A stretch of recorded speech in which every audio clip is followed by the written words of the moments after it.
నా పేరు డాక్టర్ చందు.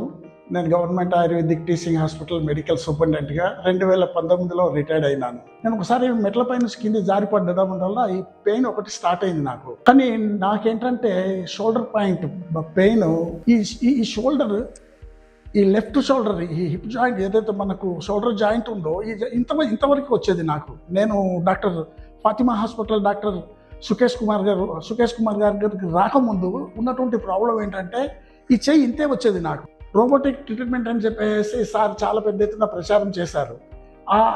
ఆ పేషెంట్స్ ఏమంటే నాకు కొంచెం రివ్యూ చేశారు నాకు. సార్ దగ్గర ఒకసారి వెళ్ళండి, మీరు చాలా బాగుంటుంది, ట్రీట్మెంట్ కూడా మంచి ట్రీట్మెంట్ వస్తుంది, మీరు ఒకసారి వెళ్ళి కలిసి ఒకసారి సార్తో మీరు డిస్కస్ చేయండి, మీ ప్రాబ్లం సాల్వ్ చేస్తారని చెప్పి డాక్టర్ సుకేష్ రెడ్డి గారిని కలవడానికి ఫాతిమా హాస్పిటల్కి వచ్చాను. సార్ ఇది ప్రాబ్లమేటిక్ అయితే ఉంది, మీరు ఒకసారి షోల్డర్ ఎంఆర్ఐ చేయించండి. సార్ ఆ రిపోర్ట్ను చూసేసి వాస్తవంగా మీకు ప్రాబ్లం ఉంది కాబట్టి నేను ఒక ట్రీట్మెంట్ ఇస్తాను, ఈ ట్రీట్మెంట్ మీరు తీసుకున్న తర్వాత మీకు మ్యాక్సిమం 90% మీకు తగ్గిపోతుంది అని చెప్పేసి చెప్పడం ద్వారా నేను ఆ ట్రీట్మెంట్ను తీసుకున్నాను సార్ దగ్గర. నాకు 3 ఇంజెక్షన్స్ ఇచ్చారు.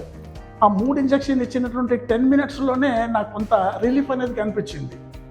తర్వాత ఆ ట్రీట్మెంట్ను ఒక 1 వీక్ కంటిన్యూ చేయండి సార్, ఒక 1 వీక్ తర్వాత మళ్ళీ మీరు రివ్యూకి రండి అని అన్నారు.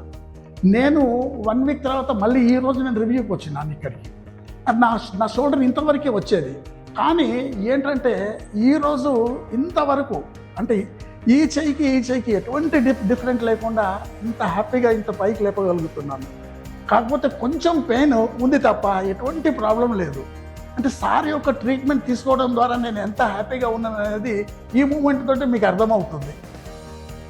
కాబట్టి ఇలాంటి ప్రాబ్లమ్స్ ఉన్నటువంటి వ్యక్తులు ఫాతిమా హాస్పిటల్కి వచ్చేసి డాక్టర్ సుకేష్ రెడ్డి గారి యొక్క సలహా సూచనలు తీసుకోవడం ద్వారా చాలామందికి మేలు జరుగుతుందని చెప్పేసి నా యొక్క కోరిక. ఎందుకు ఈరోజు ఇంత సుఖంగా ఇంత హ్యాపీగా ఈ చెయ్యిని ఇంత పైకి లేపుతున్నాను అంటే అది కేవలం డాక్టర్ సుకేష్ రెడ్డి గారు ఇచ్చినటువంటి ట్రీట్మెంట్ అని చెప్పి నేను గర్వంగా మనస్ఫూర్తిగా హ్యాపీగా నేను చెప్పడం జరుగుతుంది.